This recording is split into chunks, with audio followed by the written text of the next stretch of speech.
Brio, bonsoir. Bonsoir. Alors tu as eu l'occasion cette saison d'évoluer à 2 postes différents pendant les matchs de Division 1. Que penses-tu de cette expérience? Très enrichissante. En tant que meneur, j'ai joué, c'était face à ma position habituelle, donc j'étais pas vraiment perdu. Et en tant qu'ailier ou numéro 2, c'était un peu différent vu que je joue pas souvent dans cette position-là. Et c'est une position où normalement on est censé un peu plus marquer des points que de passer le ballon, donc c'est une bonne expérience. Et on te sent de plus en plus à l'aise sur le terrain. Est-ce que c'est aussi ton ressenti? Oui, de plus en plus à l'aise parce que au fil des matchs, on acquiert de l'expérience et on a de plus en plus confiance en soi et j'ai beaucoup plus de confiance maintenant. Et tu as eu en plus l'opportunité d'avoir un temps de jeu plus important cette année-ci. Tu essayes d'en profiter pleinement. Comment est-ce que ça se passe? Oui, j'en profite pleinement parce qu'on ne sait pas de ce que l'avenir sera fait. Je ne sais pas si l'année prochaine je vais jouer, j'espère jouer, mais je profite de toutes les minutes que j'ai cette année. Si tu devais choisir un modèle dans les joueurs belges qui évoluent encore actuellement et qui ont réussi à se forger une place dans le milieu du basket, qui choisirais-tu? C'était Mbak, parce que c'est un meneur et vu que je suis meneur, je le choisis lui. C'est un jeune Belge qui a réussi à faire sa place au milieu des Américains à Alos, qui est quand même une des équipes au top en Belgique. Et Maxime Dezeux, qui lui a fait sa place à Pepinster, j'espère pour lui dans d'autres clubs. Alors, quelle est ta plus grande satisfaction cette saison et au contraire, quel est ton plus grand regret? Ma plus grande satisfaction, c'est d'avoir joué avec l'équipe première. Et mes plus grands regrets, c'est de ne pas avoir atteint le Final Four avec les espoirs et les playoffs en Division 3.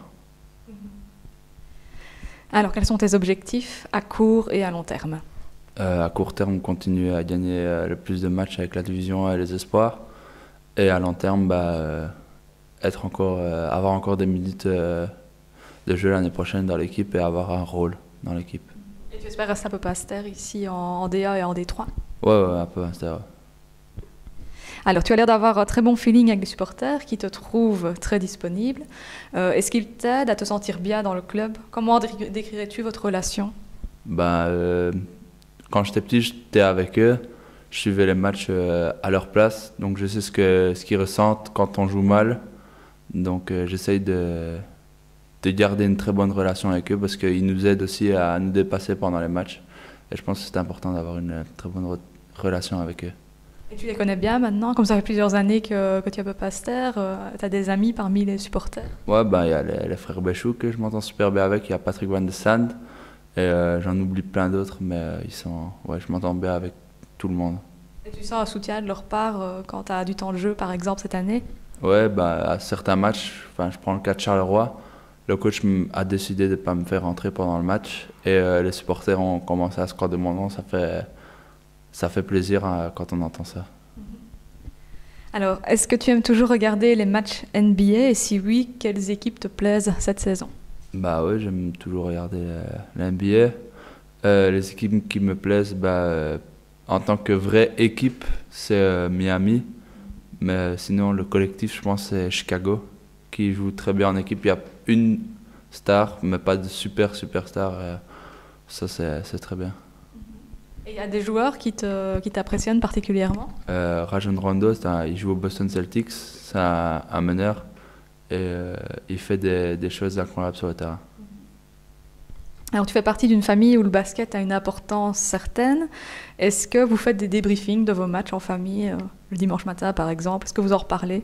Oui, pas vraiment le dimanche matin parce qu'on n'a pas vraiment le temps vu que j'ai match en Division 3, mais sinon le samedi soir quand on retourne avec mon frère et mon père, on parle du match. Mon père nous dit ce qui n'a pas été, ce qui a été, ce qu'on a plus pas bien fait que bien fait parce qu'il ne nous dit pas beaucoup ce qu'on fait bien. Mais voilà, souvent le samedi soir. Donc, il a un regard critique sur ce que vous faites, ça vous motive, ça vous aide à avancer?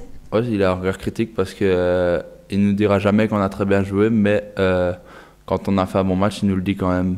Mais il sera plus à aller chercher le petit détail qu'on n'a pas bien fait que la très bonne chose. Ça ne te décourage pas, ça te donne l'occasion d'essayer de t'améliorer, etc. Ouais, ça me donne l'occasion d'essayer chaque fois de lui prouver que je m'améliore et voilà. Ouais. Alors, est-ce que c'est abordable pour toi de combiner le sport de haut niveau et les études? Comment est-ce que ça se passe? Pour le moment, oui, c'est abordable. Je travaille tous les mercredis après-midi avec ma voisine, Lucie Perrodini, qui me fait étudier au moins 2 heures normalement le mercredi. Le dimanche matin, je me lève avant d'aller à mon match en Division 3 pour étudier. Et ouais, c'est abordable pour le moment. Ça demande quand même quelques efforts par rapport à un étudiant normal. Tu dois quand même, je vais dire, agencer tes horaires. Ces sacrifices-là, tu les fais de bon cœur. Tu te dis que c'est vraiment pour ton avenir. Ouais, je le fais de bon cœur. Bah ouais, c'est vrai que les étudiants normaux, ben, quand ils rentrent de l'école, ils se mettent dans le divan où ils font leurs devoirs. Moi, après l'école, je viens tout de suite ici. Je m'entraîne des fois jusqu'à 9h moins quart.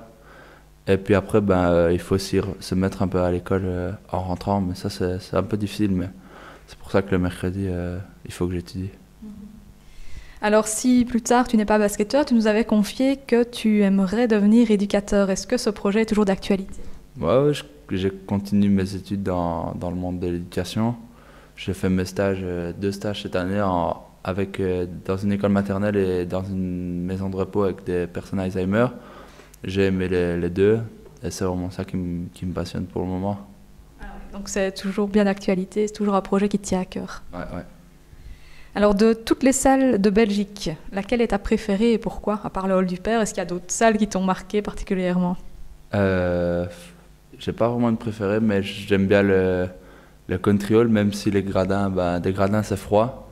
Mais sur le terrain, je trouve qu'il y a une belle atmosphère pour jouer avec le marqueur, ça change quoi. Il n'y a pas ça dans toutes les salles. Sinon, j'aime bien la Lotto Arena à Anvers, qui est une très très belle salle. Alors, tu n'as pas de tatouage à notre connaissance. Si tu devais en avoir un, que représenterait-il et comment est-ce que tu l'imaginerais? Est-ce qu'il serait discret? Est-ce qu'il serait au contraire bien visible? Ça dépend. Bien visible quand je serai sur la plage torse nu, oui. Parce que je comptais me le faire sur le bas du ventre. Ce serait un trèfle à 4 feuilles avec un numéro 6, le trèfle qui représenterait la chance. Et le 6, c'est mon numéro de famille et de cœur. Donc voilà, ça me ferait penser aux deux. C'est un projet que tu vas réaliser, que tu vas concrétiser? C'est encore à discuter avec mes parents. En suspens, donc. Voilà. Alors, quelles seraient pour toi les vacances idéales? À quoi ressembleraient-elles? Est-ce que tu privilégierais plutôt la plage, la montagne? Déjà, il faut beaucoup de soleil et de la chaleur, parce que je déteste le froid. Mais ouais, du sport, beaucoup de sport quand même. Peut-être pas que du basket, mais du sport. Et voilà, du show, du sport, c'est bien. Et tu n'as pas de destination particulière qui te fait rêver? J'ai déjà dit que si j'avais un peu d'argent l'année prochaine, j'aimerais partir à New York à Noël et à Miami pendant les vacances d'été. J'ai un projet avec Wen, si on est toujours en contact, pour aller travailler avec lui pendant les vacances d'été. Ah oui. Donc plutôt les États-Unis. Voilà. Alors, pour terminer, qu'aimerais-tu dire aux fans de vous, Vieux Pasteur? Déjà, merci et bravo pour le soutien qu'ils nous donnent encore cette saison. Je sais que c'est pas facile en tant que supporter de supporter une équipe qui ne fait pas toujours du beau jeu, mais il faut qu'ils sachent qu'on se donne toujours à 100%, enfin, normalement pour tout le monde. Et merci beaucoup pour tout ce qu'ils font pour nous. Merci.